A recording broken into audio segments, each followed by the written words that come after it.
आचार्य गुरुवर परम सिद्धे आचार्य भगवान विश्वत सागर जी महाराज जी की। मम गुरुदेव आचार्य भगवान प्रमुख सागर जी महाराज जी की।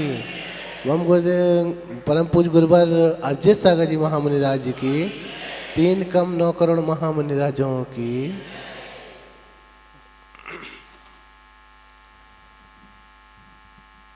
आज आप सबके बीच में मैं यहाँ खारूपेटी आया हूँ। 2 मिनट आप सबके बीच में बात करूँगा। आपके यहाँ कोई अगर मेहमान आता है तो उसको आते ही काम पे लगा देते हैं या उसको थोड़ा आराम आराम करने देते हैं? क्या करते हो आप लोग खारूपेटिया वाले? आप लोगों के यहाँ अगर कोई मेहमान आए तो उसको आते ही काम दे देते हो या थोड़ा देर आराम आराम करने देते हो? फिर हमसे क्यों दुश्मनी निकाल रहे हो? हाँ, क्या हुआ?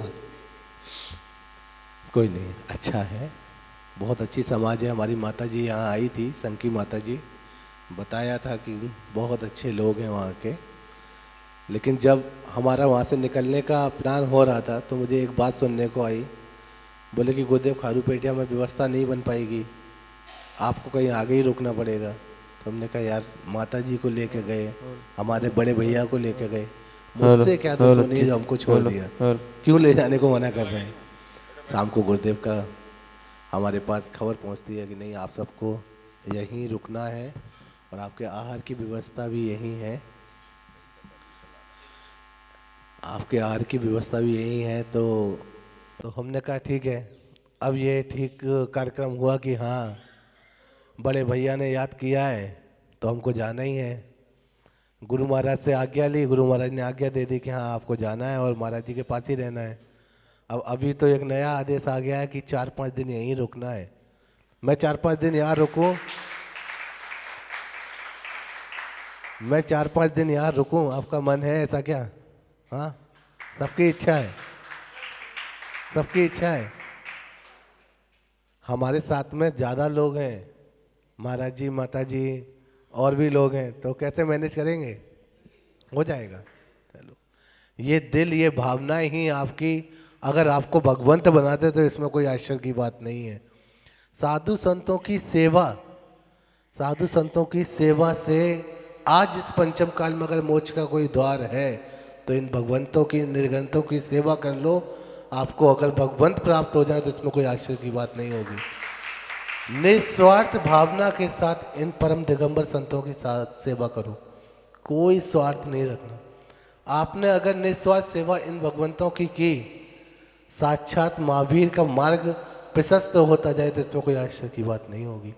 हमारे परम गुरुदेव आचार्य भगवान प्रमुख साहब महाराज जी हम सभी शिष्यों को एक बात बोलते हैं कि बेटा अपनी जिंदगी में कभी भी तुम कुछ अच्छा कर पाओ या ना कर पाओ कोई बात नहीं, बस इतना ध्यान रखना कि अगर द्वार पे कोई निर्गन संत हो, तुम्हारे आंखों के सामने कोई निर्गन संत हो, तो उसका अपमान, उसकी अवनय, उनकी विनय तुमसे ना छूटे, बस इतना ध्यान रखना। अगर उनकी विनय रख ली और उनका अगर सम्मान कर लिया तो आपने साक्षात महावीर का सम्मान कर लिया हो, तो कोई इसमें आश्चर्य की बात नहीं होगी। आज मैं आप सबके बीच में हूँ, मेरे को आज यहाँ से निकलना भी है हार के बाद, क्योंकि हमारे साथ जो लोग आए हैं उनको भी सब चीज़ों को देखना है। करेंगे भगवान, नेक्स्ट फिर हम आपकी आज्ञा का पालन पूरा करेंगे। अभी तो गुरु महाराज की आज्ञा में चलना है, जैसा जैसा बताया है वैसा वैसा करना है। फिर आप बड़े लोगों की बातें आप जैसा करेंगे वैसा होगा। हम तो बिल्कुल छोटे हैं और छोटे ही रहना चाहते हैं। मैं इतना ही आप सबसे कहूँगा, आप निस्वार्थ सेवा करते रहिएगा। गुरुदेव की भी बहुत इच्छा थी यहाँ आकर के दर्शन करने का, और उन्होंने जब यहाँ का कुछ माहौल उनको समझ में नहीं आया तो उन्होंने कहा नहीं, दर्शन तो करना ही है, तो क्या किया जाए। तो गुरुदेव से हमने भी वचन दिया था और गुरुदेव ने हमसे भी कहा था, तो हमने गुरुदेव टेंशन मत लो, हम बीरबल बन के जा रहे हैं। आजकल ऑनलाइन का ज़माना है, आप नहीं आ पा रहे हो कोई बात नहीं, हम भगवान को आपको वहीं से दर्शन कराएंगे, वीडियो कॉलिंग से आपको दर्शन कराएंगे, लेकिन आपको दर्शन तो कराएंगे, ये बात फाइनल है। तो आज आपसे सबसे यही कहेंगे कि अपने मन को, अपनी भावनाओं को बहुत पवित्र रखें और धर्म ध्यान करते रहें। गुरुदेव के श्री चरणों में कोटि सा नमोस्तु। भगवान को सुनना है। मैं ज़्यादा टाइम ना लेकर के गुरुदेव को चरणों में चलूँगा। हे भगवान, आप अपनी अमृत वाणी से हम सभी को लाभान्वित करें। नमोस्तु। बोलो सभी संतों की जय। देखिए, हम आपको एक कहानी के माध्यम से थोड़ी सी बात बताना चाहते हैं। जीवन में कभी किसी को अहंकार नहीं करना चाहिए। अहंकार से परिणाम अच्छे नहीं होते। एक जगह एक साधु संत प्रवचन कर रहे थे, तो वहाँ सब तमाम लोग बैठे हुए थे। तो एक सज्जन थे, बाद में उन्होंने अपनी फरियाद आचार्य श्री से की, महाराज जी से की कि महाराज जी, मैं बहुत गरीब हूँ, दिन भर दुकान खोलता हूँ, पूजा पाठ करता हूँ, सब कुछ करता हूँ, लेकिन मुझे कोई भी एक पैसे का भी फायदा नहीं होती है। तो जब उसने अपनी पुकार की, महाराज के सामने विनय रखी, तो महाराज जी बोले, अच्छा भाई कोई बात नहीं, तुम्हारी भी सुनेंगे, एक कागज़ लाओ और एक पेन लाओ। तो कागज़ पेन जब उससे मंगाया तो उसमें महाराज जी ने एक लिख दिया, एक लिख के उसे दे दिया और कह दिया, जब मंदिर जाओ तो ये कागज़ अपनी जेब में रखना और दुकान खोलना तो इस कागज़ को अपने साथ रखना। उसने ऐसे ही किया। तो जब दुकान गया तो उसकी बिक्री हुई, मुनाफा हुई, 1 रुपया का तो उसको फ़ायदा हुआ। अब वो दूसरे दिन जब महाराज के पास आया तो महाराज से बोला, महाराज आपने कृपा तो की है, थोड़ी कृपा और कर दो। उन्हें वो कागज़ लाओ, कहाँ है? तो कागज़ देखकर उन्होंने एक उस पर 0 और बढ़ा दिया। उस दिन उसकी बिक्री 10 रुपये की फ़ायदा रोज़ होने लगा। अब फिर तीसरे दिन उसका मन नहीं माना, फिर महाराज के पास आया। महाराज श्री से बोला, महाराज जी आपने कृपा तो बहुत अच्छी की है, थोड़ी कृपा और कर दो तो मेरा काम चल जाएगा। तो महाराज जी ने कि वो कागज़ आपके पास में है? तो उन्हें है। तो कागज़ निकालो, तो उन्होंने एक 0 उस पर और बढ़ा दिया। अब क्या था, तो उसकी 100 रुपये रोज़ की बिक्री शुरू हो गई, 100 रुपये की प्रॉफिट होना उसको शुरू हो गई। बहुत खुश हुआ। अब उनके बार बार अगर महाराज जी के पास जाएंगे तो अच्छा नहीं लगता है, तो अब चलो आज भगवान के पास चलते हैं। भगवान से उसने विनय करी। भगवान से विनय करने के बाद में भगवान से कहा, भगवान 100 रुपये रोज़ से कुछ होता नहीं है और हम महाराज के पास जाने में हमें डर भी लग रहा है कि 2 बार 3 बार हम जा चुके, तो आप ही कुछ मदद मेरी कर दो। तो उनका नाम लेकर उसने एक बिंदी उसने अपने आप और उस पर बढ़ा ली। अब क्या था, 1000 रुपये रोज़ की उसकी आमदनी शुरू हो गई। जब 1000 रुपये रोज़ की आमदनी शुरू हो गई तो उसके कारोबार बढ़ गया, काम सब चलने लगा, गाड़ियाँ लेने लगा, मकान लेने लगा, खूब अच्छी सब व्यवस्था उसकी बन गई। कुछ दिनों बाद वो महाराज जी वहाँ से बिहार करके चले गए थे। लौट के उधर से ही उनका फिर आना हुआ। तो उन्होंने, एक भक्त हमारा यहाँ था, हमारे दर्शन के लिए आता था, उसको देखो है कि नहीं। तो लोगों ने उसको बुलाया कि महाराज जी ने आपको याद किया है। तो उसको इतना घमंड आ गया था, अहंकार आ गया था। बोला कि अभी हमें को बिल्कुल फुर्सत नहीं है, दुकानदारी चल रही है, महाराज जी से कह देना हम 2 बजे आएंगे और 2 मिनट के लिए आएंगे, अभी हमारे पास बिल्कुल टाइम नहीं है। ठीक है, वो भक्तों ने आके बता दिया महाराज जी उसको तो टाइम नहीं है, 2 मिनट के लिए 2 बजे आएगा तभी बात होगी। और उसने 2 बजे टाइम निकाल कर जब वो आया तो महाराज जी की नमोस्तु किया और बैठा। तो महाराज जी बोले, भाई कोई विशेष बात नहीं है, क्योंकि तुम्हारे पास 2 मिनट का ही टाइम है और ज़्यादा बात भी नहीं कर सकते, तो हम ये चाहते हैं कि तुम्हारा कारोबार सही चल रहा है? हाँ सही चल रहा है महाराज जी, बहुत बढ़िया चल रहा है। तो उन्होंने कही, वो कागज़ हमारा आपकी जेब में रखा है कि नहीं? उन्होंने हाँ रखा है। तो भाई अब हमारा, भाई हम ये चाहते हैं आपका कारोबार तो अच्छा चल रहा है, हमने 1 रुपया जो तुमको दिया था तो वो हमारा हमें वापस कर दो। बोला हाँ ले लो महाराज जी, कोई बात नहीं, अब तो कोई बात नहीं, चकाचक है सब मामला, 1 रुपया वापस ले लो। तो उन्होंने वो कागज़ दिया। महाराज जी ने अपना 1 रुपया उसमें से जो नंबर 1 पहले लिखा था वो निकाल लिया, उसी को कागज़ दे दिया। अब जाने के बाद उसके बाद सेल टैक्स का छापा पड़ गया, कभी कोई नुकसान लग गया, कभी कोई नुकसान लग गया, आए दिन नुकसान उसको होने लगा। कुछ दिनों बाद वो बिल्कुल सड़क छाप हो गया, सारा पैसा उसका ख़त्म हो गया, बिला गया। तब वो, अब लोगों ने उससे कहा कि ओ भाई क्या बात है, कि क्या बताएं, महाराज जी के पास न जा पाए और उन्होंने जो 1 रुपया लिखा था वो उन्होंने ले लिया। तो उनके ये तुम्हारा अहंकार था, अहंकार में तुमने महाराज जी के दर्शन करने नहीं गए, उनकी भक्ति से तुम बढ़े, उनकी भक्ति से ही तुम्हारा सारा कारोबार चला। और जब महाराज जी दोबारा तुम्हारे नगर में आए तो तुम उन्होंने कह दिया कि हमें टाइम नहीं है, 2 मिनट का टाइम है, इसीलिए तुम्हारी अहंकार की वजह से ये सब तुम्हारी दशा, फिर तुम्हारा वही दशा हो गई। इसलिए भाई सबसे ये कहना चाहते हैं, साधु संतों की सेवा करना चाहिए, धर्म ध्यान में ध्यान लगाना चाहिए और अहंकार नहीं करना चाहिए। किसी पर कोई पैसा बढ़ता है, कारोबार बढ़ता है तो अपने उसका अहंकार मत दिखाना चाहिए। यही बात कह के हम अपनी ख़त्म करते हैं। बोलिए पंच परमेष्टि भगवान की जय। परम पूज मूलनायक महावीर स्वामी की जय। परम पूज आचार्य वन विश्वसागर जी महाराज की जय। परम पूज आचार्य वन प्रमुख सागर जी महाराज की जय। परम पूज मुनिवर 108 अरजीत सागर जी महाराज की जय। अहिंसामय विश्व धर्म की जय।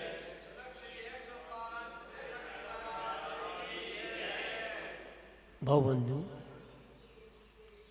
पुनः सुप्रभात आया है और आपने देव सात रूप की शरण को पाया है, अभिषेक किया है, शांति धारा करेंगे। रोज आप क्या पढ़ते हो वो भी मेरे साथ पढ़ो आज। शास्त्रों का हो पठन सुखदा लाभ सत्संगति का, बोलो। सद्वृत्तों का सुजस कह के दोष ढाकूं सभी का, बोलूं प्यारे वचन हित के आपका रूप ध्याऊं, तोलो सियूं चरण जिनके मोक्ष जोलो न पाऊं। तब पद मेरे ही में ममिह तेरे पुनीत चरणों में, तब लोन लीन रहूं प्रभु जब लो पाया न मुक्ति पद में। अक्षर पद मात्रा से जो कुछ कहा गया मुझसे, क्षमा करो पुण्य करुणा कर पुनि छुड़ाऊं भव दुख से। हे जगबंधु जनेश्वर पाऊं तब चरण शरण बलहारी, मरण समाज दुर्लभ कर्मों का क्षय सूद। भक्त क्या प्रार्थना करता है भगवान से पूजा आपसे करने के बाद, किस तरीके से क्षमा मांगता है। शास्त्रों का हो पठन, भगवान आपने तो देशना दी, आचरण से गूंथा, मुनिराज वाचन करेंगे अभी आपके सामने, ये संगति मुझे प्राप्त हो। शास्त्रों का हो पठन सुखदा, सुबह से क्या प्राप्त कर रहे हो, संगति। तुम्हारे भाग्य तो देखो, 2 पिछियां थी, 5 बिच्छी और आ गई। हर्ष उल्लास होना चाहिए कि आज हमारे नगर में इतनी पिछियां आई, उनकी सत्संगति मिल रही है। ये सत्संगति का लाभ है। शास्त्रों का हो पठन सुखदा लाभ सत्संगति का।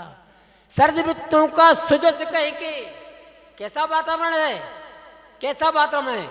वृत्त की, संयम की, नियम की, त्याग की बात चल रही है। दोष ढाकूं सभी का, छपाना नहीं है किसी का दोष, छिपाना है। उपगुहन अंग का पालन करना है, स्थितिकरण का पालन करना है। ये जिनेन्द्र कहते हैं, ये सभी साधु संत कहते हैं। दोष ढाकूं सभी का, बोलूं प्यारे वचन हित के। महाराज कैसे वचन बोलते हैं, हित मित प्रिय। उस दिन बताया ना, अंतर ज्वाला हरती बाणी मानो जलती हो। ऐसे वचन हम बोले दिवाली बन जाए, होली के रंग बिखर जाए, ऐसा आनंद आए। बोलूं प्यारे वचन हित के आपका रूप ध्यान। किनका रूप ध्यान है, भगवान का रूप ध्यान है। उसमें अपने निज स्वरूप को भी पहचानना है। बोलूं प्यारे वचन हित के आपका रूप ध्याऊं, तोलो सेऊं चरण जिनके।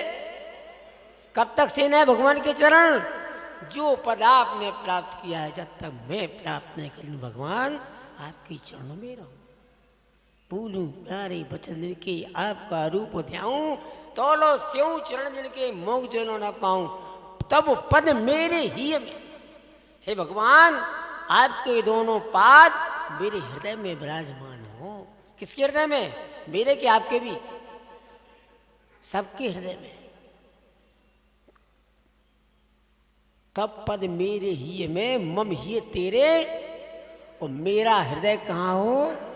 भगवान के चरणों में हो, ना कि घर में। भगवान धन्नो तुम सब, घर से आ गए भगवान के चरणों में। तब पद मेरी है में, मम ये तेरे चरणों में। अक्षर पद मात्रा से भोपाल में है नीमिना जिनाल है, झरनों का मंदिर। वहां सीखा मैंने कि भगवान के सामने कान पकड़ के खड़े हो जाओ। क्यों? भगवान बड़े हैं कि छोटे? बड़े हैं, तो कान पकड़ने में अपराध है क्या? कान पकड़ो, गलती की क्षमा मांगो। अक्षर पद मात्रा से दूषित जो कछु कहा गया मुझसे, क्षमा करो पुनि करना कर, उन्हीं छुड़ाऊं भव दुख से। भवो भवों से रुड़ रहा हूं भगवान, आपके चरणों में आऊं, पुनः भव घट जाए, अनंत काल यही घट जाए, आप जैसा बन जाऊं। हे जगमुंद जिनेश्वर, पाऊं तब चरण शरण बलहारी, मरण समाधि से दुर्लभ, कर्मों का क्षय सुबोध सुख। वह मरण समाधि मुझे प्राप्त हो जाए, ऐसे जिनेंद्र के चरण, गुरुओं के चरण, आरिका माताओं के चरण। आपकी भी तो बात कहना ना, तो देखें हम किसकी शरण है? आपको आरिका माता, छल्लुका माता की शरण प्राप्त करें। इन्हीं भावनाओं के साथ सबसे पहले किन्हें नमस्कार करना? जिनेंद्र देव को मैं बता देता हूँ। मैं यहाँ से बोलूँगा, आपका नमस्कार निकलना चाहिए। वो आशीर्वाद दोनों हाथों से चाहिए। तो देखो, आप देखते क्या करते हैं। हे जिनेंद्र भगवान, झुक ही नहीं रहा है। हे जिनेंद्र भगवान, नमोस्तु। हे गुरुवर, नमोस्तु। दोनों हाथों से आशीर्वाद चाहिए तो जोर से बोलो, हे गुरुवर, नमोस्तु, नमोस्तु। ओम नमः सिद्धिभ्यः।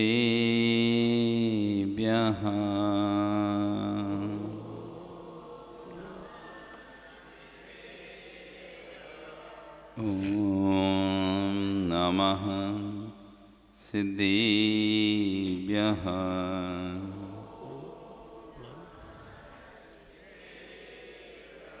ओम नमः सिद्धिभ्यः।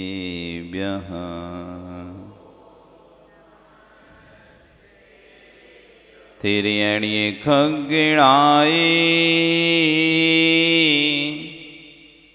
रुतारी, मोहे सिर सिरे निबी हो, आयरी राव पसियो, परवादिन्यो वव्ये जी लोए। नमो अरियंताणम, नमो सिद्धाणम, नमो आयरियाणम, नमो अच्छायाणम,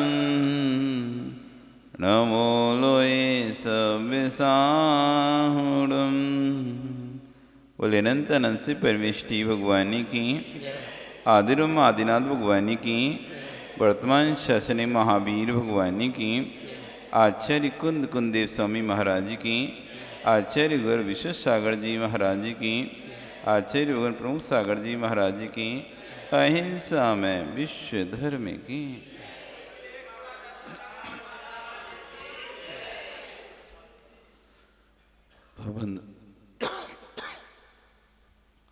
भवंतो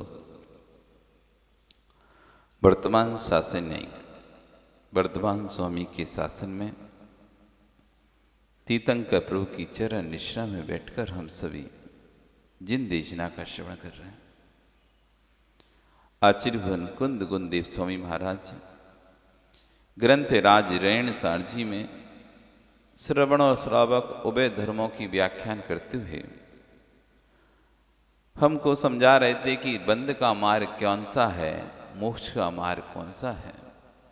उसी पर आचार्य विश्वेश्वर जी महाराज अपनी सागर अनगार धर्म देशना के माध्यम से और सरल भाषा में आपको समझा रहे हैं और उसी बात को हम यहाँ पर और सरल करके समझ रहे हैं, क्योंकि आज जगत में सीधी बात पचाने वाले लोग कम हैं। शुद्ध दूध को पीने वाले लोग बिल्ले हैं। पिया है क्या आपने माता शुद्ध दूध? पिया है क्या कि नहीं पिया? आपने पिया? और आप ले भी आओगे ना तब भी आपकी किस्मत नहीं है शुद्ध दूध पीना। आप यदि चाहो कि चलो मुझे आज शुद्ध दूध पीना, लेके आता हूं, आप ले भी जाओगे ना तो तुम्हारी बेटी की माँ का मन नहीं मानेगा, पानी जरूर मिलाएगी, जरूर मिलाएगी। शुद्ध दूध का भी स्वाद आपको पता ही नहीं है। पी भी मत लेना। नहीं तो एक बार क्या हुआ, एक व्यक्ति, दीपावली का समय था, ग्वाला रोज दूध देता था पानी मिला के। एक दिन उसने सोचा कि चलो सेठ जी अपने यहाँ से, सेठ जी को कई सालों से दूध दे रहा हूँ, त्योहार का समय इस बार बिना पानी मिला देता हूँ। उसने बिना पानी मिलाए दूध दे दिया, गाढ़ा दूध दे दिया। सेठ की पत्नी जितना मिलाती थी उसने उतना मिलाया अपने हिसाब से, लेकिन दूध गाढ़ा था। और जैसे ही दूध पिया सबके पेट में दर्द होने लगा, सबके पेट में दर्द होने लगा। तो सेठ अंदर अंदर कुर्रा रहा है कि ग्वाला देखो तो रोज अच्छा दूध दे देता, आज कैसा खराब दूध दिया। रोज तो अच्छा देता था, लेकिन आज देखो त्योहार के दिन ही मिला इसे खराब दूध देने। सबके पेट गुड़गुड़ होने लगे। अगले दिन जब ग्वाला आता है तो सेठ उस पर गुस्सा होता है, कैसा करते हो तुम, ऐसा दूध दिया जाता है क्या? सबके पेट खराब हो गए, रोज अच्छा देते थे। तब वो ग्वाला सोचता है, सेठ जी अब आप दूध पानी मिले दूध ही पचा पाओगे, शुद्ध दूध पचाने की सामर्थ्य आज वर्तमान में बची नहीं है। शुद्ध जिनवाणी आचार्य भगवंतों ने जो कही है, गणधरों ने जो गुंथित की थी, भगवानों ने जो कही थी, गणधर ने गुंथित की थी, आचार्य ने लिखी थी, आज उस वाणी को पचा पाना आपकी सामर्थ्य नहीं बची है। सीधे संस्कृत प्राकृत के श्लोक आपको बोले जाएं तो आपके सिर से ऊपर निकलने लगते हैं। क्या बोल रहे हैं, क्या कह रहे हैं, कुछ समझ में नहीं आ रहा। अब पानी मिलाकर ही दूध पीना पड़ेगा, उसमें भी और पानी डालेंगे तब जाकर आपको पच रहा है। लीवर कमजोर हो गए लोगों के। तो आचार्य हुआ ने यहाँ पर कुंद देव स्वामी महाराज ने भव भ्रमण और भव भ्रमण के नाश की बात कही। वहीं आचार्य हुआ ने इस पर देशना तो कह रहे हैं, बहिरात्मा जीव और अंतरात्मा जीव में भेद क्या है। पिछले किसी ने कहा कि जैसे बहिरात्मा वस्तु को वस्तु समझता है, अंतरात्मा भी वस्तु को वस्तु समझता है। आप भी जानती हो जिन मंदिर है, आप भी जानती हो ये जैन मंदिर है, और एक रिक्शा चलाने वाला भी जानता है जैन मंदिर है। नहीं जानता क्या? आप बोलोगे जैन मंदिर लेके जाओ तो कहाँ लेके जाएगा तुमको? यहाँ लाएगा कि नहीं लाएगा? एक रिक्शा चलाने वाला भी जानता है ये जैन मंदिर है, और आप भी जानते हैं जैन मंदिर है। तो एक बहिरात्मा और एक अंतरात्मा के ज्ञान में अंतर कहाँ पर है? जैसा वस्तु बहिरात्मा जानता है वैसी वस्तु अंतरात्मा जानता है। जैसा सम्यक दृष्टि वस्तु को जानता है वैसा ही मिथ्या दृष्टि वस्तु को जानता है। फिर दोनों में अंतर कहाँ पर होता है? भगवान को भगवान जानने वाले, भगवान को भगवान जानने वाला सम्यक दृष्टि भी होता है, मिथ्या दृष्टि भी होता है। फिर अंतर कहाँ पर है दोनों में? इसी बात को आज आचार्य कह रहे हैं, बहिरात्मा जीव भी वस्तु पर श्रद्धा होती है और अंतरात्मा जीव की वस्तु पर श्रद्धा होती है। जब दोनों की वस्तु पर श्रद्धा होती है फिर बहिरात्मा अंतरात्मा कैसा, फिर ये दो भेद कैसे हो गए? तब कह रहे हैं हाँ श्रद्धा दोनों की है पर भिन्नता है। उदाहरण के माम समझाते हैं, आपने सरौता देखा, सुपारी काटते हैं, सरौता देखा, उस सरौसे से एक व्यक्ति सुपारी काट रहा है। किस लिए? एक व्यक्ति, उसी सरौते से एक व्यक्ति सुपारी छील रहा है खाने के लिए, उसी सरौते से एक सुपारी छील रहा है चढ़ाने के लिए। सरौता एक ही है, सरौते पर श्रद्धान है, सरौते का ज्ञान है कि सरौते से सुपारी छीली जाती है, लेकिन एक छील कर खाने का उद्देश्य रखा है और एक छील कर चढ़ाने का उद्देश्य रखा है। बस यही बहिरात्मा अंतरात्मा की पहचान है। एक मंदिर आ रहा है, भगवान को तो भगवान मिथ्या दृष्टि मान रहा है, सम्य दृष्टि मान रहा है। एक भगवान के चरणों में आ रहा है अपने कल्याण की भावना लेकर, और एक भगवान के चरणों में आ रहा है भोग की भावना लेकर।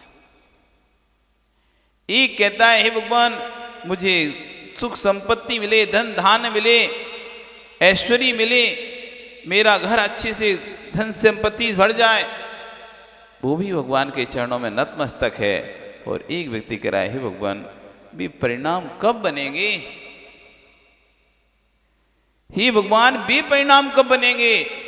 जिन परिणामों से कल्याण होता है। जो संसार में विवरण कराने वाले परिणाम हैं, वे तो मेरे अनादिकाल से हो ही रहे हैं और होते ही रहते हैं। मैं नहीं भी करना चाहूंगा तो वे परिणाम राग, देश के, क्रोध, मान, माया, लोभ के 5 पाप के परिणाम आप नहीं भी चाहें तो स्वतः आ जाते हैं। आप सोचो मैं किसी बारे में बुरा नहीं सोचूं, तब भी कोई ना कोई बात आपके दिमाग में आ ही जाएगी।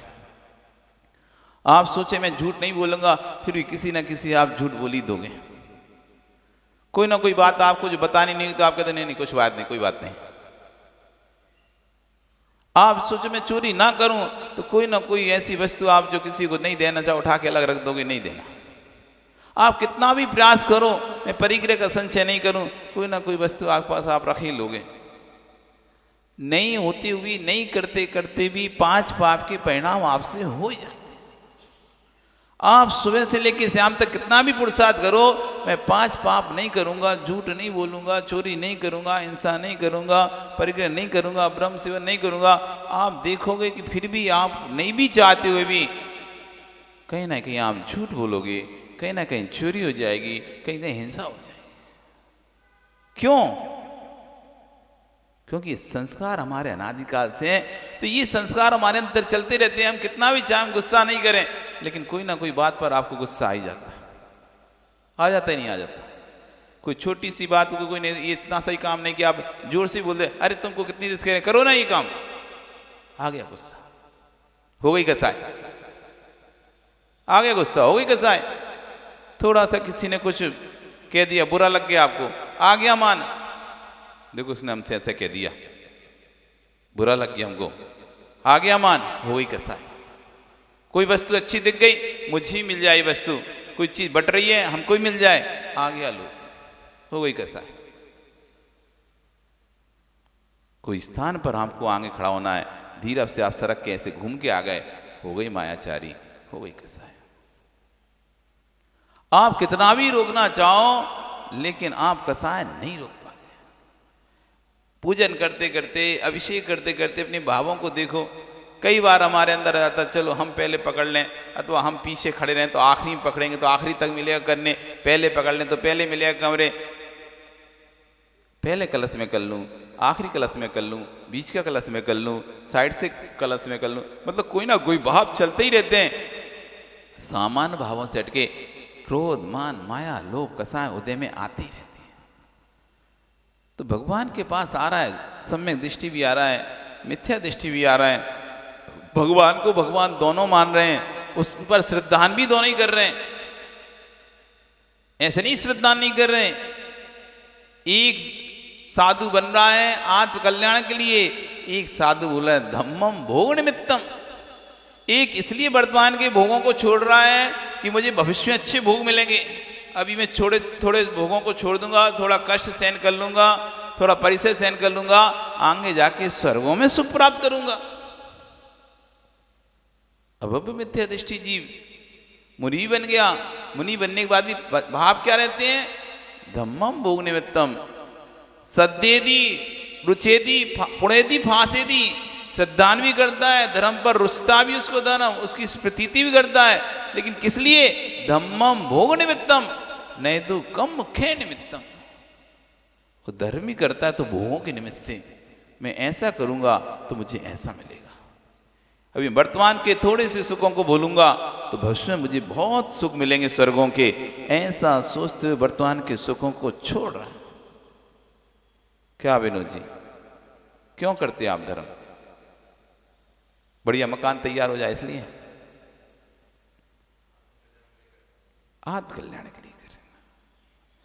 जहां पर कल्याण का अभाव होगा वहां पर आपका सम्यक का भाव आएगा, और जहां भोगों का भाव होगा वहीं मिथ्यात्व भाव आ जाएगा।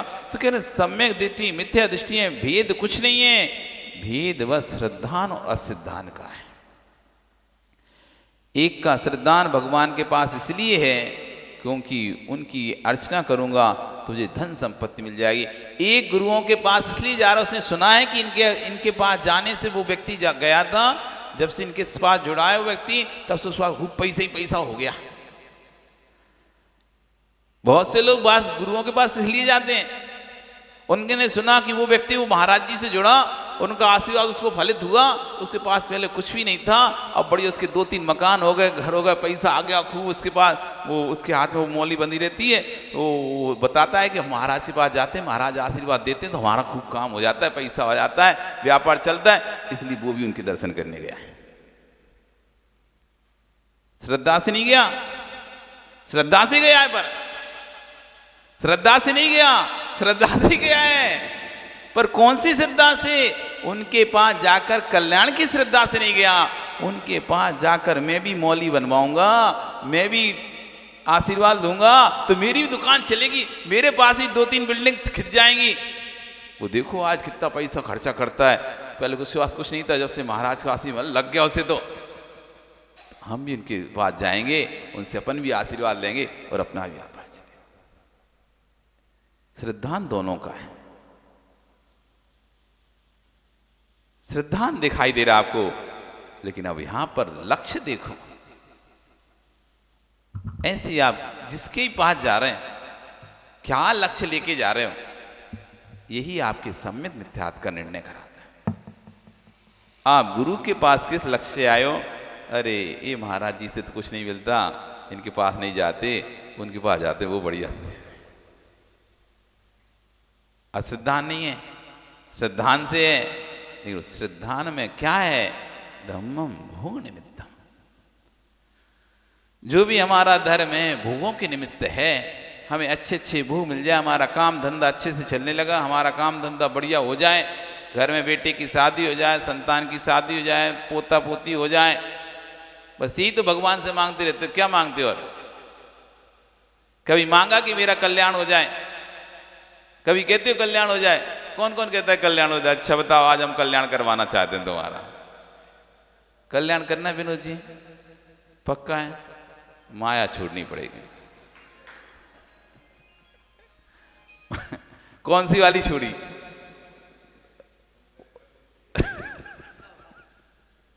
कब? अंतिम समय में? हाँ, यदि वास्तव में कल्याण का भाव है तो अपने जीवन में लक्ष्य बना लो। लक्ष्य बना लो, मुझे कल्याण करना है और उसके मार्ग पर आगे बढ़ना है, तब तो आपका धर्म करना सार्थक है, नहीं तो बेकार। आप किस लिए आ रहे भगवान के पास? यदि आप सम्यक के साथ भगवान के दर्शन पूजन कर रहे हो तो आपको पुण्यबंध है, और मिथ्या साथ आप यदि पुण्य को कमा रहे, संचय कर रहे हो, तो उसका उपयोग भी फिर उल्टी स्थानों पर होता है। तो यहां पर आचार्य कह गए, एक सुपारी छील रहा है किस लिए? भगवान के चरणों में चढ़ाने के लिए, और एक सरौते से सुपारी छील रहा है खाने के लिए। सरौते पर श्रद्धान है कि नहीं उसको कि सरौता छीलता है? ये बात जानते नहीं है, जानना है, दोनों ही जान रहे हैं, तब भी एक का जानना पुण्य का बंध है और एक का जानना पाप का बंध है। एक का भगवान के पास दर्शन करने आना पुण्यबंध रूप हो रहा है और एक का भगवान के पास आना भी पुण्यबंध रूप नहीं हो पा रहा है। बात कहां पटक गई? वस्तु तो वस्तु है। वस्तु अच्छी है या बुरी है? बताओ राजू जी। भगवान, हम या तुम अच्छे हो या बुरे हो? हम बुरे हैं। भगवान, हम, तुम, तीन लोग हैं। देखो, एक बन चुके भगवान है, एक बनने वाले भगवान है, और एक अभी कहीं इनका पता ही नहीं है। तीन हैं। एक भगवान जो बन चुके हैं, एक जो बनने की राह पर चल रहे हैं, और एक जो अभी तक आगे बढ़े नहीं है। इनमें से अच्छा कौन है और बुरा कौन है? हैं? तीनों ही अच्छे हैं कि तीनों ही बुरे हैं? बताओ, तुम बताओ विनोद पुत्र। हैं? दो अच्छे एक बुरे, दो अच्छे एक बुरे। नहीं तो अच्छे कितने हैं? अभी दो ही हैं, तीसरा बुरा है। बहुत अच्छे। मनीष, मनीष ही नाम है कि मनोज नाम तुम्हारा? मनोज। भगवान अच्छे हैं कि बुरे? जो अन्य क्षेत्रे कृतम पापम धर्म क्षेत्रे विनश्यति, धर्म क्षेत्रे कृतम पापम वज्रलेपो भविष्यति। यदि तुम अन्य स्थान पर कसाय करते हो, क्रोध मान माया लोभ करते हो, लड़ाई झगड़ा करते हो, छल कपट करते हो, मायाचारी करते हो, चोरी करते हो, अन्य क्षेत्रे कृतम पापम धर्म क्षेत्रे विनश्यति, धर्म क्षेत्र में आकर उसका विनाश को प्राप्त कर सकते हो। पूजा पाठ आदि के माध्यम से, प्रायश्चित आदि के माध्यम से उसको क्षय कर सकते हो, लेकिन धर्म क्षेत्रे कृतम पापम वज्रलेपो भविष्यति। यदि यहां पर इनके सामने करोगे वही पाप, जो पाप तुमने बाहर किया था वो तो यहां धुल जाएगा, लेकिन जो पाप तुमने इनके सामने यहां किया वो तो वज्रलेप के समान हो जाएगा। तो ताऊ ये अच्छे हैं कि बुरे हैं? कम से कम बाहर कर दे तो यहां धोले थे, अब इनके सामने किया तो ऐसा कर्म का बंध हुआ जिसे कहते हैं निगत्ति निकाचित कर्म, जो कोई और नहीं बनता, जो भगवान के सामने ही बनता है। यदि नहीं होते तो वो कर्म ही नहीं बनता। अब बताओ सुनील, अच्छा हुआ कि बुरा हुआ तुम्हारे साथ? अरे भगवान तो अच्छे थे तभी तो तुम्हें ऐसा कर्म बांध दिया। अब भोग पाओ, अब उसका वो भी निराकरण भी नहीं हो रहा। कहीं और करते तो कम से निराकरण यहां हो जाता, लेकिन यहां किया तो अब निराकरण कहीं नहीं हो पा रहा। तो अच्छा हुआ कि बुरा हुआ तुम्हारे साथ? हुआ तो बुरा ही। अच्छा हुआ क्या? बुरा हुआ ना। तुम्हारे पीछे कौन है? मनोज, देखो क्या नाम है? मनीष। अच्छा हुआ बुरा हुआ यहां आने के बाद? ये तो गलत हो गया, ऐसा कर्म बंध गया। कम से कम यहां मंदिर नहीं होते, कहीं और होते तो वो नहीं बनता। तो अच्छे हैं भगवान के बुरे? भगवान अच्छे हैं, बुरा कौन है फिर? बुरे कौन है? तो तुम बुरा करोगे तो तुम्हें मिलेगा, तुम अच्छा करोगे तुम्हें मिलेगा। तो भगवान ने बीच में क्या किया? भगवान अच्छे बुरे, अच्छे भी नहीं है फिर जब बुरे नहीं है तो। जब बुरे नहीं है तो अच्छे भी नहीं हो सकते।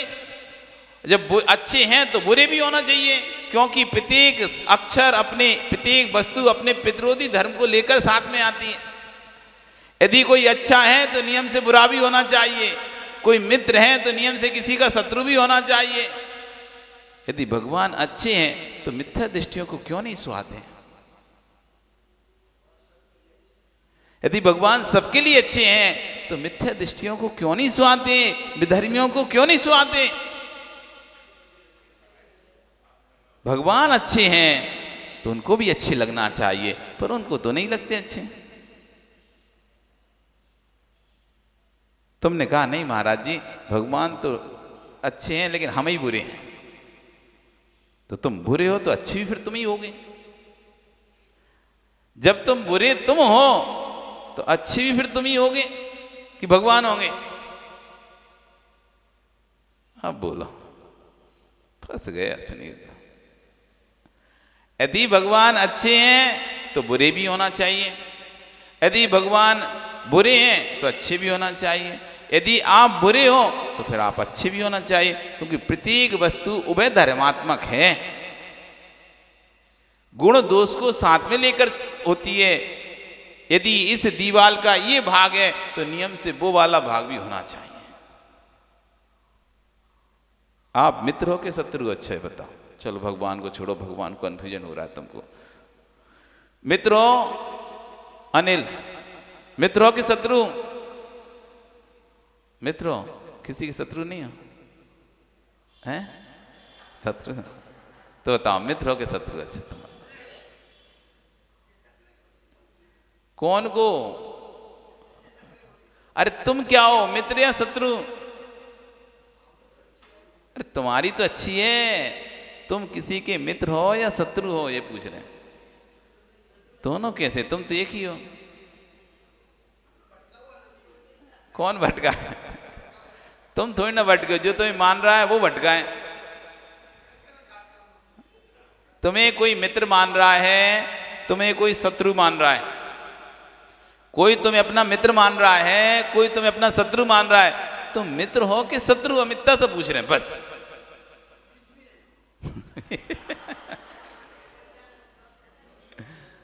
कि दोनों ही हो? बैठ जाओ। आप मित्र यदि होते तो सबको मित्र लगना चाहिए, यदि आप शत्रु होते तो सबको शत्रु लगना चाहिए। ना आप मित्र हो ना शत्रु हो, आप तो जो हो सो हो। भगवान ना अच्छे हैं ना भगवान बुरे हैं, भगवान तो जो हैं सो हैं। जो अच्छे भावों को लेके आता है उसके लिए अच्छे हो जाते हैं, जो बुरे भावों को लेके आता है उसके लिए बुरे हो जाते हैं। भगवान तो जो हैं सो। ऐसी मैं ना किसी का शत्रु हूं ना मैं किसी का मित्र हूं, मैं तो जो हूं सो हूं। जो व्यक्ति श्रद्धा के साथ आता है मित्र हो जाता है, जो व्यक्ति द्वेष के साथ आता है शत्रु हो जाता है। वस्तु वस्तु है, वस्तु ना अच्छी है ना वस्तु बुरी है। यहां आचार्य भगवान समझा रहे हैं कि भगवान सम्यक्त नहीं है, भगवान मिथ्यात्व नहीं है। जो इनके सामने जिस भावना के साथ आता है वो भावना सम्यक मिथ्यात्व है, वो श्रद्धा सम्यक मिथ्यात्व है। कुआयतन सम्यक मिथ्यात्व नहीं है। कुआयतन के प्रति जो हमारी श्रद्धा जा रही है वो मिथ्यात्व है। कुआयतन मिथ्यात्व नहीं है। कुआयतन के प्रति जो हमारी, वो तो वस्तु है, वो तो वस्तु है, वस्तु वस्तु है। लेकिन उस कुआयतन के प्रति कुदेव कुगुरु कुशास्त्र उनके प्रति जो हमारी अंतरंग से श्रद्धा पहुंच रही है वो श्रद्धा मिथ्यात्व है। वस्तु को मत हटाओ, वस्तु को मत हटाओ, श्रद्धान को हटा दो वहां से। जो वस्तु आपको मिथ्यात्व दे रही थी वो वस्तु से आपको मिथ्यात्व का पाप लगना बंद हो जाएगा। क्या दिगंबर महाराज किसी मंदिर में नहीं रुकते? विहार करते तो कई मंदिरों में कई धर्मशालाओं में रुकते ही नहीं रुकते, तो क्या मिथ्या दृष्टि हो जाएंगे? विहार करते हैं, कई मंदिर पढ़ते हैं, कई धर्मशालाएं पढ़ते हैं, रुकते ही नहीं रुकते, जाते ही नहीं जाते उनके आयतनों में। लेकिन जाने से मिथ्या दृष्टि नहीं हो जाते, उनकी श्रद्धा वहां पर नहीं जाता है। वो वस्तु को वस्तु जानते हैं, देखते हैं, समझते हैं, तब भी उस पर अपना श्रद्धा नहीं लेके जाते। इसलिए उन वहां पर रहते हुए भी वो सम्यक दृष्टि ही रहते हैं। और एक व्यक्ति मंदिर में रहकर भी उधर का दूसरे स्थान का सोच रहा है, वहां पर तो मैं गया ही नहीं, लड्डू चढ़ाना है, टीका लगाना है, नारियल चढ़ाना है, नारियल फोड़ना है, टाइम होने वाला है वहां पर तेज, तो यहाँ सम्यक आयतन पर बैठा हुआ हुआ श्रद्धान कहाँ जा रहा है उसका? वो मिथ्या दृष्टि हो जाता है। इसलिए अपने परिणामों को पढ़ना सीखो कि मेरे भाव कहाँ जा रहे हैं, सम्यक के भाव हैं या मिथ्यात्व के भाव हैं। तो यहाँ कह रहे हैं कि जिसके भाव सम्यक के होंगे वो तीर पूर्ण आश्रय करेगा, और जिसके भाव मिथ्यात्व के होंगे उस स्थान भले सम्यक का हो सकता है, लेकिन भाव यदि मिथ्यात्व के हैं तो इस सम्यक के स्थान से भी पाप का आश्रय करके जाएगा। और आपको देखना है आप अपने भावों से कैसे लड़ते हो, अपने भावों को कैसे संभालते हो। आज देखो क्या अच्छा दिन है। आचार्य प्रमुख सागर जी महाराज के 5 शिष्य, 3 छुल्लिकाएं 2 छुल्ला, यहां पर आपके खारू पेटी आए। अब आपके परिणाम क्या होते हैं? इनकी सेवा करूं, भैया व्यक्ति करूं, इनको रोकूं, इनको विनय करूं, या जाने तो ठीक है आए दर्शन करके चले जाएंगे, ठीक है एक दिन के लिए आए, क्या फर्क पड़ रहा है? परिणाम किस तरह के हो रहे हैं? आपके परिणाम हो रहे हैं नहीं नहीं ऐसे ही हम नगर में साधु संत वैसे तो आते नहीं हैं, बहुत कम आते हैं। जब आने का अवसर है चलो मैं लेके आऊं, उनको अपने नगर में रखूं, उनकी सेवा भैया वृत्ति करूं, ऐसे परिणाम हो रहे हैं। या ठीक है चलो अपन तो बच गए, ठीक है चलो एक दिन आए कर कर निपटा दें, फ्री हो जाए, हो गया काम, ड्यूटी पूरी खत्म। किन तरह के परिणाम हमारे चलते हैं? जैसे भी हमारे भाव हैं बस समझ लो कर्म का बंद वैसा ही है। यदि अच्छे भाव हैं, भक्ति के भाव हैं, सतत निरंतर भक्ति के भाव हैं तो पूर्ण आश्रय रूप परिणाम है, सम्यक रूप परिणाम है। और भार रूप यदि भार हैं कि चलो ठीक है निपट गई, जिम्मेदारी बहुत है, ऐसे भाव हैं तो मिथ्यात्व रूप परिणाम, प्रशस्त परिणाम आना चाहिए, गदगद परिणाम आना चाहिए। नगर में कोई भी आए उसको देखकर गदगद प्रशस्त परिणाम आता है। पर छुल्लक जी आपको बता दें इन लोगों के परिणाम बहुत प्रशस्त हैं। सब लोग बड़े बेसब्री से आप लोगों का इंतजार कर रहे थे कि चलो 5 पिच्छी आ रही हैं, हम सबका आहार आदि अच्छे से कराएंगे और सबकी खूब सेवा करेंगे। देखो भैया आज ये आए देखने के लिए खारू पेटिया वाले कैसे हैं, कैसी महाराज की सेवा कर रहे हैं, कैसे आहार देते हैं। तुम लोग आते हैं कि नहीं आते, कि ऐसे ही हैं सूखे साखे? तो देखने आए तो अभी इनका ना मेहमान है हम तो महाराज। तो भैया घर में वैसे कैसे ही सूखा साखा खाओ, लेकिन मेहमान के सामने तो अच्छा खाओ। क्यों? बिना मेहमान के आप कुछ भी खाओगे कोई आपको कहने वाला नहीं है, लेकिन मेहमान के सामने आपने रूखा सूखा खाया तो मेहमान 4 जगह जाके गएगा, उनके घर में तो कुछ नहीं था भैया, हम तो गए थे खुद देखने। इसलिए मेहमान सामने बढ़िया खूब घी तेल लगा के खाओ, जिससे उसको लगे कि अरे वहाँ तो बहुत मस्त होता है। इसलिए भैया ये मेहमान आए, अपने मेहमान नहीं हमारे भाई हैं, सभी भाई बहन हैं, ये लोग आए हैं अपने बड़े भाई से मिलने। अभी देख रहे हैं कि इस खारू पेटिया के लोग बड़े भाई की सेवा कैसे कर रहे हैं, कैसे हार करा रहे हैं, कैसे भक्ति भाव के साथ हार करा रहे हैं। तो भैया तुम ऐसा कटा मत देना, नहीं तो आ जाइए। हाँ कि आज ही नहीं जाते, आज तो सब आएंगे। कभी कभी ऐसा होता है कि लोग ऐसा सोचते हैं कि आज तो बहुत भीड़ होगी, आज तो बहुत भीड़ हो। क्यों? सब लोग आएंगे, सब लोग आएंगे, अपन नहीं भी जाएंगे तो क्या फर्क पड़ेगा। एक बार एक राजा ने कहा कि मंत्री से कि देखो यहाँ के लोग कितने अच्छे हैं, मेरी हर बात मानते हैं, मेरी हर बात मानते हैं और मैं जो कहता हूँ मानते हैं। तो मंत्री कहते महाराज ज़्यादा धोखे मत रहना। कि क्यों? कि दिखाता हूँ मैं आपको। तो उसने घोषणा करवाई कि राजा की आज्ञा है कि जो गांव के बाहर सूखा कुआं है उसमें सब लोग 1 लोटा दूध डालेंगे। सब लोग क्या करेंगे? 1 लोटा दूध डालेंगे। राजा ने कहा 1 लोटा? अरे देखो अभी सब डालते हैं तुम, पर कब डालना है? रात को 12 बजे अंधेरे में डालना है सबको, उजाले में नहीं डालना, दिन में नहीं डालना, रात को 12 बजे अंधेरे में डालना है। नगर में घोषणा करा दी गई। अब नगर में घोषणा हो गई, सबने कहा ठीक 1 लोटा की बात है। और राजा कहता था हम तो पूरी बाल्टी डाल देते। राजा के लिए 1 लोटा कोई बहुत बड़ी बात है क्या? पूरी बाल्टी गए राजा तो पूरी बाल्टी डाल दें, दिन भर का दूध कहे तो वो निकाल के डाल दे हम तो कुआं में। और उन्होंने तो बस 1 लोटा कही, हम तो 1 लोटा तो बहुत हंसते थे। सब ने कहा हाँ बिल्कुल डालेंगे, बिल्कुल डालेंगे, हाथ उठा दिए सबने, बिल्कुल कोई दिक्कत नहीं है। अब रात हुई और लाइन लग गई, लोटा ले लेके दूध डालने वालों की लाइन लगी पूरी। राजा देख रहा अपने महल के ऊपर से, देखो मंत्री जी एक बार बोलने पर ये सब लोग लोटा ले लेके देखो दूध डालने जा रहे हैं। सुबह हुआ, चलो देख के आए। मंत्री कहते चलो राजन देख के आए कुआं कितना भरा दूध से। देखा पर कुएं में तो एक बूंद भी दूध नहीं, कुएं में तो एक बूंद भी दूध नहीं। हुआ क्या? हुआ पानी से भर चुका था, क्योंकि हर कोई यही सोच रहा था इतने लोग दूध डाल रहे हैं, अपन एक लोटा पानी डाल दें तो क्या फर्क पड़े, कौन सा दिखेगा उसमें? इतने दूध में एक लोटा पानी दिखता है क्या? अब पूरा गांव तो दूध डाल ही रहा है, मैं एक लोटा पानी डालूंगा तो क्या फर्क पड़ेगा? ऐसे करते करते सभी एक लोटा पानी ले लेके आए, दूध कोई लेके नहीं आया। तो ऐसा ना हो गया भैया, सुनील सोचे कि अनिल तो आ ही रहा है, अनिल सोचे तो विनोद तो आ ही रहे हैं, विनोद सोचे तो राजू तो आ ही रहे हैं, राजू सोचे मनोज तो आ ही रहा है, मनोज सोचे मनीष आ रहा, मनीष सोचे मनोज आ रहा है, मनोज सोचे वो आ रहा है। वो पता चला कि हुआ में पानी पानी।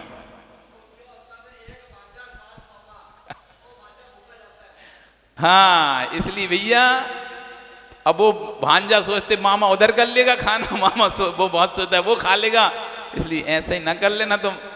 आज सब लोग आए, इसलिए सभी लोग बढ़िया भक्ति भाव के साथ, खूब उत्साह के साथ पड़गान करना, आहार देना और खूब भक्ति करना, जिससे इनका ही मन हो जाए। वो वहाँ जाकर बोले अच्छा श्री आपने गलती करी, खारू पीटिया जरूर जाना चाहिए था। हाँ, आदमी की इतनी भक्ति, इतनी खिदमत कर दो, इतनी खिदमत कर दो, वो जीवन भर सोचता रह जाए एक बार वहाँ जरूर जाना चाहिए था, एक बार जाना चाहिए था। क्योंकि मेहमान जो होता है वो सबसे बड़ा प्रचारक होता है आपका। ये दिगंबर संत मेहमान है आपके यहाँ पर, ये साधु आपके यहाँ मेहमान है।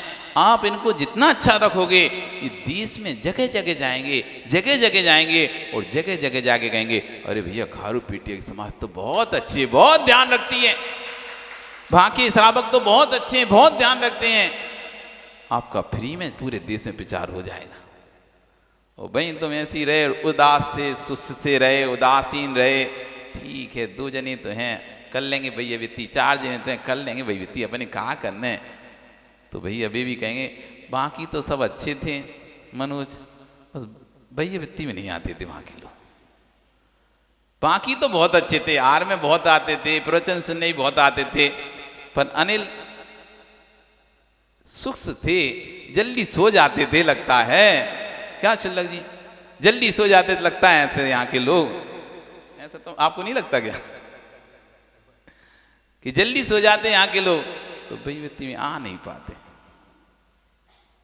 इतना तो कहेंगे, मतलब जैसा होगा वैसा कहेंगे ना। यदि अच्छा मिलेगा तो अच्छा कहेंगे और ऐसा मिलेगा तो ऐसे कहेंगे। तो भैया ऐसा ना हो, आपका प्रचार अच्छे में ही होना चाहिए। तो आज बढ़िया भक्ति भाव के साथ दिखा दो चिल्ला जी को कि हम लोग कितने भक्ति भाव से यहाँ पर साधुओं की सेवा विभूति करते हैं, हार कराते हैं। आप यहाँ पर 5 दिन भी रुकोगे तब भी ऐसी भक्ति होगी, और 5 महीना रुकोगे तब भी ऐसी भक्ति होगी। और आचार्य महाराज को बोलना यदि इस साइड आए तो खारू पीटिया जरूर आए। ऐसा मानिस्तम, ऐसा मंदिर पूरे पूर्वोत्तर में कहीं देखने नहीं मिले। यहाँ की भक्ति भी बहुत सुंदर है, बहुत अच्छी है। यहाँ के लोग भी बहुत सरल स्वभावी सीधे हैं। उनको ये भी बोल देना, थोड़ा सा यदि उन्हें कोई दिशा निर्देश दे देता है तो अनुरूप काम कर लेते हैं और साधु भक्ति में कोई कमी नहीं करते। इसलिए जब भी आए तो बेझिझक खारू पीटिया की ओर आ जाए। ये सावक सब सेवा करेंगे। करोगे ना सेवा? और आएंगे तो बिल्कुल देख लो, ये ताली बजा के बता रहे हैं कि और आएंगे तो जरूर सेवा करेंगे। आपका समय हो गया, कल फिर आओगे, परे आ रही तो फिर हम और चर्चा करेंगे। बोलिए भगवान महावीर स्वामी की।